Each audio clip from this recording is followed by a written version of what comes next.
Hi అండి. Gas stove పైన కొబ్బరి నూనె వేయండి. 6 నెలలు గ్యాస్ పక్కా వస్తుంది. చూస్తే ఖచ్చితంగా ఆశ్చర్యపోతారు. ఈ అద్భుతమైన టిప్స్ మిస్ కాకుండా వీడియో చివరి వరకు చూడండి. హాయ్ అండి. నమస్తే. నేను Jhansi. Welcome to our channel Jhansi cooking gardening vlogs. ఎలా ఉన్నారండి? అందరూ బాగున్నారా? నేనైతే చాలా బాగున్నాను. మీరు కూడా చాలా చాలా బాగుండాలని మనస్ఫూర్తిగా కోరుకుంటున్నాను. ఈరోజు మీ అందరికీ యూజ్ అయ్యే అద్భుతమైన అమేజింగ్, యూజ్ఫుల్, ఇంట్రెస్టింగ్ టిప్స్ అయితే మీ ముందుకు తీసుకొచ్చేసానండి. వీడియోని ఎక్కడా కూడా స్కిప్ చేయకుండా చివరి వరకు చూడండి. ఇంకా ఫస్ట్ టిప్ని తెలుసుకుందాం. ఎగ్స్ మనం ఏ విధంగా బాయిల్ చేసుకునేటప్పుడు ఇలా ఒక్కొక్కసారి మనకి మంచిగా రావు. అంటే మనకి పగిలిపోతూ ఉంటాయి కదా! ఎగ్స్ మంచిగా రావాలి అంటే ఈ చిన్న ట్రిక్‌ని ట్రై చేయండి. మనం కుక్కర్‌లో ఎక్కువగా ఎగ్స్ ఉన్నప్పుడు ఇలా ఉడకబెట్టుకుంటూ ఉంటాం కదండీ! ఇలా బాయిల్ చేసేటప్పుడు కొద్దిగా చింతపండు కానీ, ఒక నిమ్మబద్ద కానీ దానిలో వేసేసామంటే కుక్కర్ కూడా అడుగు భాగాన నల్లగా అవ్వకుండా ఉంటుంది. అలానే మనకి ఎగ్స్ కూడా చక్కగా వస్తాయండి. ట్రై చేయండి. ఈ విధంగా మనం ఎగ్స్ ఉడకబెట్టుకునేటప్పుడు ఒక అర టీ స్పూన్ సాల్టు, కొద్దిగా నిమ్మబద్ద కానీ లేదంటే చింతపండు కానీ, ఒక రెబ్బ చింతపండు కానీ వేసేసామనుకోండి అడుగున నల్లగా అవ్వకుండా ఉంటుందండి. అదే కాదండి, మనం ఇడ్లీ వేసుకునేటప్పుడు ఇడ్లీ పాత్రలో కూడా అడుగు బాగా నల్లగా అవ్వకుండా ఉండాలంటే ఒక నిమ్మబద్ద కానీ, కొద్దిగా చింతపండు కానీ, ఒక రెబ్బ వేసేసుకున్నాం అనుకోండి అడుగు బాగాన నల్లగా అవ్వకుండా ఉంటుంది. మనకి ఈ విధంగా చక్కగా ఎగ్స్ కూడా చక్కగా ఉడుకుతాయండి. మీకు ఏది అవైలబుల్గా ఉంటే అది వేసుకోండి. నిమ్మబద్ద కానీ, చింతపండు కానీ. నేను ఇక్కడ చింతపండు ఒక రెబ్బ వేసేసుకుని కొద్దిగా సాల్ట్ వేసేసుకుని బాయిల్ చేసుకున్నానండి. ఇప్పుడు మీకు లైవ్లోనే నేను చూపిస్తున్నాను చూడండి. అసలు ఎగ్స్ అయితే మనకి పగిలిపోకుండా మంచిగా వస్తాయన్నమాట. మంచిగా బాయిల్ అవుతాయి. ఇంకా మనకి ఎక్కడ కూడా చెదిరిపోవటం కానీ, ఎగ్స్ ఈ విధంగా 2 ముక్కలుగా అవ్వటం కానీ అలా లేకుండా చక్కగా ఎగ్స్ అయితే మంచిగా వస్తాయి. ఈ విధంగా మనం ఎక్కువగా ఇలా దానిపైన పెంకు తీయాలంటే కష్టపడుతూ ఉంటాం కదా! చాలా ఈజీగా వచ్చేస్తాయండి.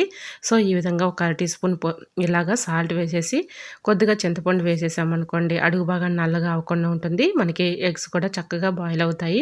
ఎగ్స్ కూడా పగిలిపోకుండా మంచిగా వస్తాయి. ట్రై చేయండి. ఈ విధంగా మనం ఇలా బాయిల్ చేసేటప్పుడు చక్కగా ఇలా ట్రై చేసి చూడండి. అడుగు భాగాన్ని మీకు చూపిస్తున్నాను కదండీ! చూడండి. అసలుకి నల్లగా అవ్వకుండా ఉంటుంది. ట్రై చేయండి. ఇంకా సెకండ్ టిప్‌ని తెలుసుకుందామండి. ఇలా మగవాళ్ళవి షర్ట్‌లు ఉంటాయి కదండీ! ఆ షర్ట్‌లు మనం ఇలా వాష్ చేసేసి ఫోల్డింగ్ చేస్తూ ఉంటాం కదా!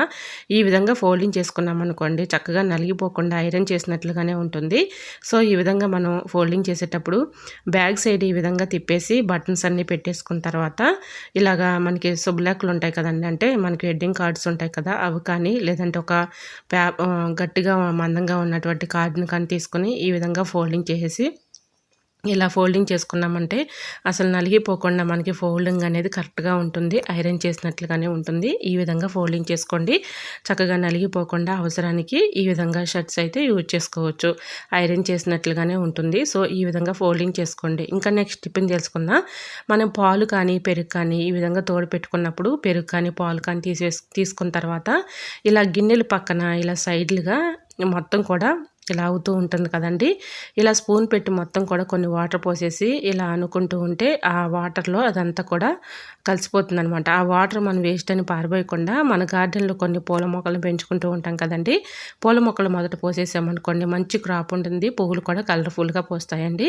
ఇలా వేస్ట్ అని పారబోసే పాల వాటర్ కానీ, లేదంటే పెరుగు వాటర్ కానీ ఈ విధంగా లాస్ట్‌లో కొంచెం అయితే ఇలా ఉండిపోతూ ఉంటుంది కదండీ! అవి పారబోస్తూ ఉంటాం. వేస్ట్ అని పారబోసే బదులు మన గార్డెన్‌లో కొన్ని పూల మొక్కలనైతే పెంచుకుంటూ ఉంటాం కదా! పూల మొక్కలు మొత్తం వేసేసామనుకోండి మంచి క్రాప్ అయితే ఉంటుంది. పువ్వులు కూడా కలర్‌ఫుల్‌గా పూస్తాయి. ట్రై చేయండి. చాలా చక్కగా వర్క్ అవుతుంది. ఇంకా నెక్స్ట్ టిప్‌ని తెలుసుకునే ముందు చిన్న రిక్వెస్ట్ అండి. ఎంతవరకు మన ఛానల్‌ని ఎంతగానో ఆదరించి సపోర్ట్ చేసి ముందుకు తీసుకెళ్తున్న ప్రతి ఒక్కరికి కూడా చాలా చాలా థ్యాంక్స్ అండి. హార్ట్‌ఫుల్‌గా చాలా థ్యాంక్స్ అండి.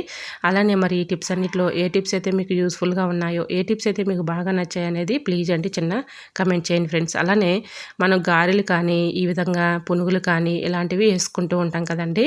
ఆయిల్ ఎక్కువగా పీల్చకుండా ఉండాలంటే ఇలా కళాయిలో కొద్దిగా ఒక అర టీ స్పూను అంటే అర టీ స్పూన్ కూడా అవసరం లేదండి. ఒక చిటికుడు వేసేసుకొని ఇలా ఆయిల్‌లో వేసేసుకున్నామనుకోండి నూనె ఎక్కువగా పీల్చకుండా ఉంటాయండి. ట్రై చేయండి. ఈ విధంగా మనం గారెలు వేసుకున్నా, పునుగులు వేసుకున్నా కూడా గారెలకి కానీ, ఇలా పునుగులకి కానీ ఆయిల్ అనేది అసలు పీల్చకుండా ఉంటుందండి. ఈ విధంగా ఒక చిటికుడు వేసుకుంటే సరిపోతుందండి. ఆయిల్ అనేది పీల్చకుండా ఉంటుంది. సో, మనం ఈ విధంగా గారెలు వేసుకునేటప్పుడు అరిటాకు పైన వేసుకుంటే ఎటువంటి కెమికల్స్ లేకుండా ఉంటుంది కాబట్టి మనం ఏదైనా కవర్స్ మీద వేసామనుకోండి ప్లాస్టిక్ కవర్స్ అవి మనకి ఎక్కువ హెల్త్ ప్రాబ్లమ్స్ వస్తాయి కాబట్టి ఇలా న్యాచురల్‌గా ఇంట్లో అరిటాకు పైన వేసుకోండి గారెలు. మనకి హెల్త్‌కి కూడా చాలా మంచిది. ఇంకా నెక్స్ట్ టిప్‌ని తెలుసుకుందామండి. టీ పెట్టుకున్న తర్వాత టీ పౌడర్ ఉంటుంది కదా! టీ పౌడర్ మనం వేస్ట్ అని పడేస్తూ ఉంటాము. ఇలా పడేయకుండా దీన్ని చక్కగా యూజ్ చేసుకోవచ్చండి. ఇలా కిచెన్ సింక్‌లో వేసి నైట్ టైంలో మనం భోజనం అది చేసిన తర్వాత ఈ విధంగా కిచెన్ సింక్‌లో గిన్నెలవి కడుగుతూ ఉంటాం కదండీ! ఇలా కడిగేసిన తర్వాత టీ పౌడర్‌ని అందులో వేసేసి ఇలా క్లీన్ చేసామనుకోండి వీటి ఘాటు స్మెల్‌కి బల్లులు కానీ, బొద్దింకలు కానీ రాకుండా ఉంటాయి. ఇలా మంచి స్మెల్ అయితే వస్తుందండి. ఎటువంటి బ్యాడ్ స్మెల్ కూడా ఉండదు.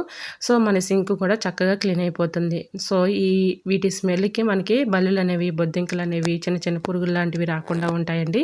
ఎక్కువగా నైట్ టైంలో అవి ఇలా హోల్స్‌లో నుంచి వస్తూ ఉంటాయండి. అలా కాకుండా ఉంటుంది. సో, వీటి స్మెల్ అనేది వాటికి పడదండి. సో, నైట్ టైంలో ఈ విధంగా క్లీన్ చేసుకుంటే మనకి ఈ విధంగా టీ పౌడర్‌ని పడేయకుండా ఇలా యూజ్ చేసుకోవచ్చు.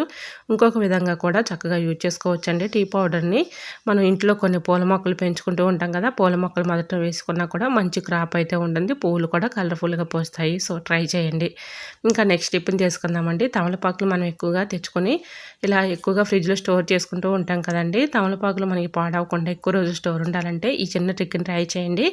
నా దగ్గర ఎన్నో లేవండి. మీకు ఒక 2 వరకు నేను చూపిస్తున్నాను ఎగ్జాంపుల్‌గా. మీ దగ్గర ఎక్కువగా స్టోర్ చేసుకోవాలి అనుకున్నప్పుడు ఈ చిన్న ట్రిక్‌ని ట్రై చేయండి. ఈ విధంగా తమలపాకులను తీసుకొని శుభ్రంగా వాటర్‌లో క్లీన్ చేసేసిన తర్వాత తేమ లేకుండా ఒక క్లాత్‌తో తుడిచేసుకున్న తర్వాత ఒకదానిపైన ఒకటి ఈ విధంగా తమలపాకులు పెట్టేసి ఒక పేపర్ తీసేసుకొని ఆ పేపర్‌లో ఈ విధంగా రోల్ చేసేసుకొని ఒక జిప్‌లాక్ కవర్‌లో పెట్టేసి మనం ఫ్రిడ్జ్‌లో పెట్టుకున్నామనుకోండి మనకి ఎన్ని రోజులున్నా కూడా తమలపాకులు అనేవి పాడవకుండా ఉంటాయండి. ఎందుకంటే మనకి మామూలుగా కవర్‌లో పెట్టినా కూడా వాటర్ బబుల్స్ ఏర్పడి ఎక్కువగా మనకి గాలాడక కుళ్ళిపోతూ ఉంటాయండి ఆకులనేవి. సో, అలా కాకుండా ఈ విధంగా పేపర్‌లో రోల్ చేసామనుకోండి పేపర్ అనేది తేమను అబ్జర్వ్ చేసుకుంటుంది కాబట్టి పాడవకుండా ఎక్కువ రోజులు స్టోర్ ఉంటాయి. ట్రై చేయండి. ఇంకా నెక్స్ట్ స్టెప్‌ని తెలుసుకుందాం. మనం రోజు కూడా దోసలు అయితే వేస్తూ ఉంటాం కదండీ! దోస పెనం మనకి ఇలా ఒక్కోసారి దోసలు రాక అతుక్కుపోతూ ఉంటాయి. చాలా ఇబ్బంది పడుతూ ఉంటాము. అటువంటి ఇబ్బంది లేకుండా మనం కొత్తది కొనే పని లేకుండా ఈ విధంగా క్లీన్ చేసుకోండి. చక్కగా క్లీన్ అయిపోతుంది. మనకి దోసలు కూడా చక్కగా వస్తాయండి. ఈ విధంగా దోస పెనం పైన కొద్దిగా సాల్ట్ వేసేసి కొంచెం బేకింగ్ పౌడర్ వేసేసుకొని దీనిపైన కొద్దిగా పేస్ట్, కొద్దిగా షాంపూ, వాటర్ కూడా వేసేసుకొని ఒక నిమ్మబద్ద పెట్టి ఈ విధంగా మొత్తం క్లీన్ చేసుకున్నామనుకోండి ఇలా చుట్టూరు ఉన్నటువంటి పెచ్చులు కట్టినటువంటి డస్ట్ కానీ ఇదంతా కూడా చక్కగా క్లీన్ అయిపోతుంది. మనం దోసలు వేసుకుంటే చక్కగా అతుక్కుపోకుండా వస్తాయండి. ఈ విధంగా కొద్దిగా వాటర్ పోసేసి ఆ పెనాన్ని హీట్ చేసుకొని స్టీల్ అట్లకరతో ఈ విధంగా మొత్తం కూడా క్లీన్ చేసేసుకొని స్క్రబ్బర్ పెట్టి ఈ విధంగా క్లీన్ చేసుకున్నామనుకోండి చక్కగా క్లీన్ అయిపోతుంది. మనం దోసలు వేసుకున్నా కూడా దోసలు చక్కగా అతుక్కోకుండా వస్తాయండి. ఈ విధంగా ట్రై చేయండి. చాలా చక్కగా వర్క్ అవుతుంది. ఇప్పుడు మీకు చూపిస్తున్నాను చూడండి. ఇదంతా పెచ్చులు కట్టేసి చాలా ఇబ్బందికరంగా ఉంది. ఇంకా మీకు చూపించడం కోసం నేను వీడియో చేయటం కోసం నేను క్లీన్ చేయకుండా అలా ఉంచేసానండి. చూశారు కదా! అసలు పెచ్చులు కూడా ఎలా వచ్చేస్తున్నాయో ఇలా కొద్దిగా వాటర్ పోసేసి ఈ విధంగా క్లీన్ చేసుకున్నామనుకోండి ఆ హీట్‌కి మనకి ఆ పెచ్చులు కట్టినటువంటి పెచ్చులు మొత్తం కూడా ఈజీగా వచ్చేస్తాయి. సో, తర్వాత క్లీన్ చేసేసుకొని మనం దోసలు పోసుకున్నామనుకోండి దోసలు అనేవి చక్కగా అతుక్కోకుండా వస్తాయండి. ట్రై చేయండి. ఇంకా నెక్స్ట్ టిప్‌ని తెలుసుకుందామండి. మనం రోజు కూడా ఇలా గ్యాస్ స్టవ్ అయితే పైన వంట చేస్తూ ఉంటాం కదండీ! ఇలా గ్యాస్ స్టవ్ బర్నర్స్ మనకి ఇలా రైసు కానీ, లేదంటే పాలు కానీ, కర్రీ గానీ వండుకున్నప్పుడు ఆయిల్ మరకలు కానీ, లేదంటే పాలు పొంగిపోవడం, రైస్ పొంగిపోవడం ఇలా జరుగుతూ ఉంటుంది. రైస్ అన్నం మెతుకులు కూడా ఒక్కోసారి బర్నర్ లోపలికి వెళ్ళిపోతూ ఉంటాయి. పాలు వెళ్తూ ఉంటాయి. సో, మనం ఎంత క్లీన్ చేసినా ఒక్కోసారి అవి హోల్స్ అనేవి బ్లాక్ అయిపోయి గ్యాస్ అంతా కూడా వేస్ట్ అయిపోతూ ఉంటుంది. సైడ్ నుంచి గ్యాస్ అంతా వేస్ట్ అయిపోతూ ఉంటుంది. సో, అలా కాకుండా ఉండాలి అంటే ఈ చిన్న ట్రిక్‌ని ట్రై చేయండి. ఏదైనా ఒక బౌల్ తీసుకొని లేదంటే ఏదైనా పెద్దది ఎడల్పుగా ఉన్నటువంటి ప్లేట్ తీసుకొని దానిపైన ఇలా బర్నర్స్ 2 కూడా పెట్టేసి దానిపైన 2 స్పూన్స్ ఇలా బేకింగ్ పౌడర్ వేసుకోవాలండి. అలానే మనం వాషింగ్ మెషిన్‌లో వేసుకునే లిక్విడ్ ఉంటుంది కదండీ! ఆ లిక్విడ్ కూడా ఒక 1 స్పూన్ వరకు వేసేసుకొని దీనిపైన కొద్దిగా నిమ్మరసం కూడా ఇలా వేసేసుకున్న తర్వాత మనం బేకింగ్ పౌడర్ కూడా వేసాం కాబట్టి చక్కగా నురగలాగా వస్తుందండి. అంటే మనం బేకింగ్ పౌడర్ పైన ఈ విధంగా నిమ్మరసం పిండేసామనుకోండి మనకి పొంగులాగా నురగలాగా వస్తుందనమాట. సో, దాని లోపల డస్ట్ ఉన్నా, మసి ఉన్నా అలాంటిది మొత్తం కూడా చక్కగా వచ్చేస్తుంది. బేకింగ్ పౌడర్ చక్కగా వర్క్ అవుతుందండి. ఈ విధంగా నిమ్మరసం ఇవన్నీ లిక్విడ్ కూడా వేసాం కాబట్టి చక్కగా వర్క్ అవుతుంది. ఈ విధంగా క్లీన్ చేసేసుకున్నాం అనుకోండి దాని లోపల హోల్స్ అన్నీ కూడా ఒక్కోసారి బ్లాక్ అయిపోతూ ఉంటాయి. పాలు కానీ, రైస్ కానీ అలా పొంగిపోయినప్పుడు ఈ విధంగా పాతది టూత్ బ్రష్ తీసుకొని ఇలా క్లీన్ చేసేసుకున్నామనుకోండి చక్కగా క్లీన్ అయిపోతుంది. ఒకవేళ ఆ హోల్స్ అనేవి బ్లాక్ అయిపోయినా కూడా మనకి మంట అనేది సరిగా రాదండి. సైడ్ నుంచి వేస్ట్ అయిపోతూ ఉంటుంది గ్యాస్ అనేది. సో, అలా అవ్వకుండా ఉండాలి అంటే ఇలా ట్రై చేయండి. చక్కగా క్లీన్ చేసేసుకొని మళ్ళీ మామూలు వాటర్తో క్లీన్ చేసేసి శుభ్రంగా ఏదైనా ఒక పొడి క్లాత్తో తేమ లేకుండా తుడిచేసుకున్న తర్వాత చూసారు కదా ఇప్పుడు క్లీన్ చేస్తుంటే ఎంత డస్ట్ అయితే వచ్చిందో. సో ఈ విధంగా మనం క్లీన్ చేసుకున్నాం అనుకోండి మంట కూడా చక్కగా వస్తుందనమాట. ఆ హోల్స్ అనేవి మనకి బ్లాక్ అయిపోయి మంట అనేది మనకి ఆ హోల్స్లో నుంచి రాక సైడ్ నుంచి ఎక్కువగా వేస్ట్ అయిపోతూ ఉంటుంది. అలా లేకుండా ఉంటుందండి. ఇప్పుడు మీకు చూసారు కదా ఎంత డస్ట్ అయితే ఉందో. సో ఈ విధంగా ఒక క్లాత్ తీసేసుకొని శుభ్రంగా తుడిచేసుకున్న తర్వాత కొబ్బరి నూనె ఉంటుంది కదండి, మనం తలకి అప్లై చేసేసి ఆ కొబ్బరి నూనె తీసుకొని ఈ విధంగా బర్నర్స్కి అప్లై చేసేసి మనం ఈ విధంగా గ్యాస్ ఆన్ చేసుకున్నాం అనుకోండి సైడ్ నుంచి వేస్ట్ అవ్వకుండా ఉంటుంది. గ్యాస్ కూడా మనకి ఎక్కువ రోజులు వచ్చే ఛాన్స్ ఉంటుందండి. లేకపోతే మనకి ఇలా హోల్స్ అన్నీ కూడా మూసుకుపోయి మనకి ఆ మంట అనేది రాక సైడ్ నుంచి వేస్ట్ అయిపోతూ ఉంటుంది. అలా లేకుండా ఉండాలి అంటే మనకి గ్యాస్ అనేది వేస్ట్ అవ్వకుండా ఉండాలంటే ఈ విధంగా క్లీన్ చేసేసుకోండి, చక్కగా వర్క్ అవుతుంది.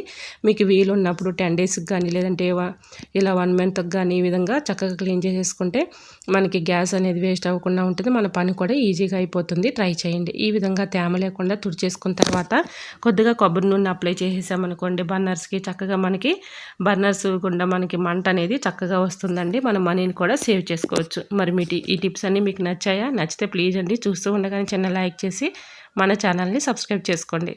Thanks for watching.